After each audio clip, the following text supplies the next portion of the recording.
नमस्कार। आज के इस नए एक्सप्लेनर में आप सभी का स्वागत है। देखिए, भारत में गर्मी के रिकॉर्ड अब लगभग हर साल टूट रहे हैं, राइट?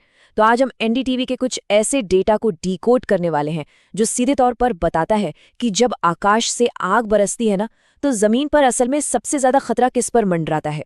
ये सिर्फ कोई आम वेदर अपडेट नहीं है, बल्कि एक ऐसी ग्राउंड रियलिटी है जिसे समझना अभी हम सबके लिए बेहद जरूरी हो गया है। तो चलिए सीधे आज के सबसे बड़े सवाल पर आते हैं। जब तापमान अपने सारे पुराने रिकॉर्ड्स तोड़ देता है, तो असल में इसकी सबसे बड़ी कीमत कौन चुकाता है? हम लोग अक्सर ग्लोबल वार्मिंग और क्लाइमेट चेंज की बड़ी बड़ी बातें तो जरूर करते हैं, बट ये एक अकेला सवाल ना पूरी कहानी को सीधे इंसानी जिंदगी से जोड़ देता है। क्योंकि देखिए, मौसम की मार सब पर एक जैसी नहीं पड़ती, और यही बात आज का हमारा डेटा साफ साफ दिखा रहा है। इस पूरे एक्सप्लेनर में हम आगे क्या देखने वाले हैं? हम इस डेटा को स्टेप बाय स्टेप समझेंगे। पहले बात करेंगे इस बार बार आने वाले संकट की, फिर देखेंगे ज्योग्राफी का असर, उसके बाद सबसे ज्यादा खतरे में आखिर कौन लोग हैं, उनके सोशियो इकोनॉमिक फैक्टर्स क्या हैं, और आखिर में इसका हमारी पब्लिक हेल्थ पर क्या असर पड़ता है।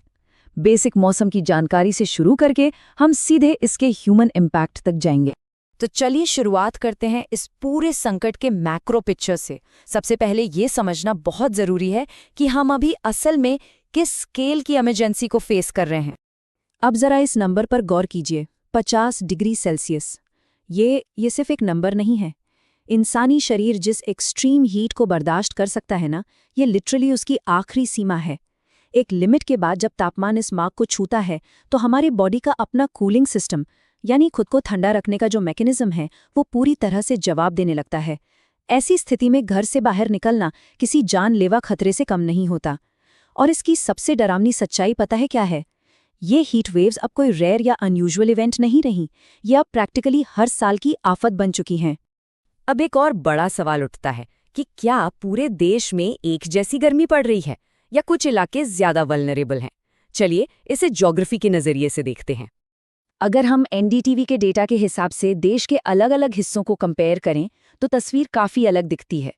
उत्तर और मध्य भारत के ज्यादातर राज्य इस एक्सट्रीम हीट के बिल्कुल एपिसेंटर में आते हैं। यहाँ लू का सीधा अटैक होता है। वहीं अगर हम कोस्टल यानी तटीय और पहाड़ी क्षेत्रों की बात करें, तो वो हिस्टोरिकली थोड़े सेफ माने जाते रहे हैं। हालांकि नए आंकड़े बताते हैं कि वहां भी स्थिति अब तेजी से बदल रही है। पर ये कंपैरिजन वाज़ेह तौर पर एक लाइन खींच देता है जो दिखाता है कि खतरा जियोग्राफिकली किस दिशा में सबसे ज्यादा झुका हुआ है। ज्योग्राफी के बाद अब उन शहरों की बात करते हैं जो इन आंकड़ों के पीछे हैं। आखिर इस खतरे के निशाने पर सबसे ज्यादा कौन है? इस स्लाइड को देखकर एक बात बिल्कुल क्लियर हो जाती है।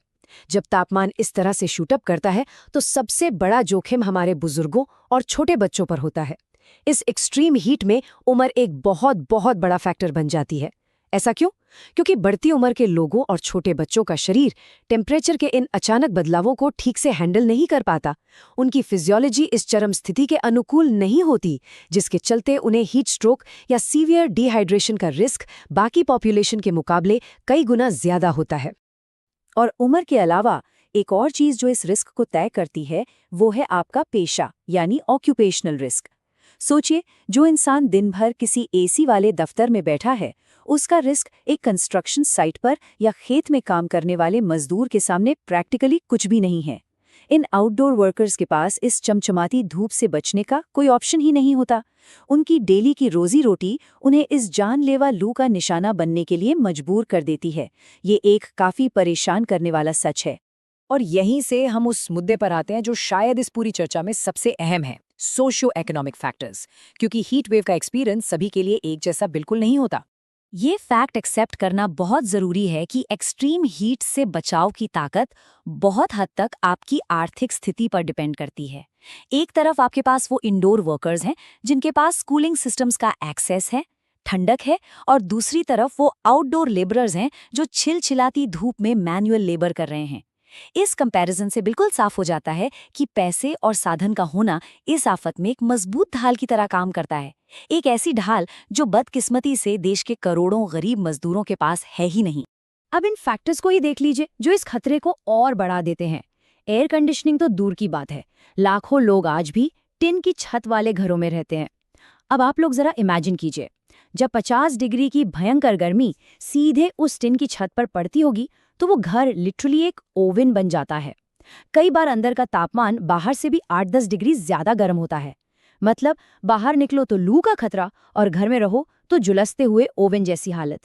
ये एक ऐसा फेटल लूप है जिसे बच निकलना बिल्कुल आसान नहीं है। तो इन सब का ब्रॉडर लेवल पर यानी पब्लिक हेल्थ पर क्या इम्पैक्ट पड़ रहा है, चलिए इसे थोड़ा और डिटेल में समझते हैं। इन सभी आंकड़ों का निष्कर्ष एक ठोस और कड़वी सच्चाई बयान करता है। एक्सपर्ट्स का साफ मानना है, adaptation to these new temperature realities is no longer optional, it is an urgent public health necessity. यानी तापमान की नई और खतरनाक स्थितियों के हिसाब से खुद को ढालना अब हमारी कोई चॉइस नहीं रह गई है। ये अब स्वास्थ्य के नजरिए से एक एब्सोल्यूट नेसेसिटी है। ये अब सिर्फ मौसम विभाग की वार्निंग नहीं है, बल्कि हमारे हेल्थ सिस्टम के सामने खड़ा एक ऐसा कोलोसल क्राइसिस है जहां थोड़ी सी भी लापरवाही की कीमत लोगों को अपनी जान देकर चुकानी पड़ सकती है।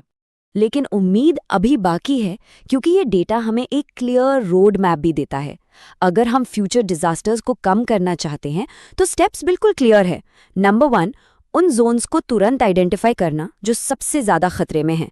नंबर 2, हाउसिंग मटेरियल्स और छतों के इंफ्रास्ट्रक्चर को अपग्रेड करना ताकि गरीबों के घर आग के गोले ना बन जाएं। और सबसे इम्पोर्टेंट नंबर 3, उन आउटडोर मजदूरों की सुरक्षा के लिए नए और सख्त नियम बनाना। तो अगर इस पूरे एक्सप्लेनर का एक फाइनल टेक अवे अलग से निकालना होना तो वो डेफिनेटली ये स्टेटमेंट होगा, heat waves are not just weather events, they are deeply unequal socio economic crisis.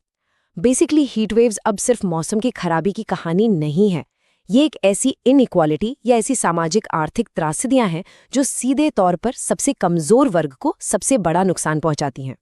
और इसलिए आज का ये विश्लेषण हम इस एक प्रोवोक करने वाले सवाल के साथ खत्म करेंगे। जैसे जैसे ये बेपनाह गर्मी हमारा न्यू नॉर्मल बनती जा रही है, तो क्या हमारा समाज स्ट्रक्चरली उन लोगों को बचाने के लिए आगे आएगा जो सबसे ज्यादा खतरे में है? डेटा ने आईना दिखा दिया है, अब एक्शन लेने की बारी हमारी है। आज के इस एक्सप्लेनर के